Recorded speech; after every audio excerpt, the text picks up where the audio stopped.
సచివాలయంలో DGP police ఉన్నతాధికారులతో హోంమంత్రి అనిత కీలక సమీక్ష నిర్వహించారు. మహిళల రక్షణ బడ్జెట్ కేటాయింపుల అంచనాపై సమావేశంలో చర్చించారు. మహిళల రక్షణకు స్పెషల్ వింగ్, ప్రత్యేక యాప్ ఏర్పాటు చేయాలని హోంమంత్రి ఆదేశించారు.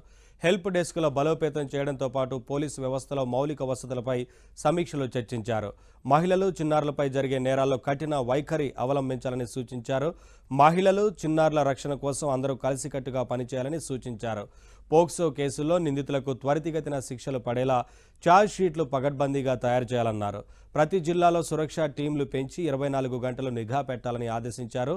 112, 181, 1098 వంటి హెల్ప్ లైన్లపై ప్రజల్లో అవగాహన పెంచేలా చర్యలు తీసుకోవాలని ఆదేశించారు. స్పెషల్ వింగ్, ప్రత్యేక యాప్ ఏర్పాటు చేయాలని హోంమంత్రి ఆదేశించారు. హెల్ప్ డెస్క్ల బలోపేతం చేయడంతో పాటు పోలీసు వ్యవస్థలో మౌలిక వసతులపై సమీక్షలో చర్చించారు. మహిళలు, చిన్నారులపై జరిగే నేరాల్లో కఠిన వైఖరి అవలంబించాలని సూచించారు. మహిళలు, చిన్నారుల రక్షణ కోసం అందరూ కలిసికట్టుగా పనిచేయాలని సూచించారు. పోక్సో కేసుల్లో నిందితులకు త్వరితగతిన శిక్షలు పడేలా ఛార్జ్ షీట్లు పకడ్బందీగా తయారు చేయాలన్నారు.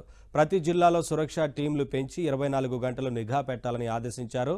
112, 181, 1098 వంటి హెల్ప్ లైన్లపై ప్రజల్లో అవగాహన పెంచేలా చర్యలు తీసుకోవాలని ఆదేశించారు.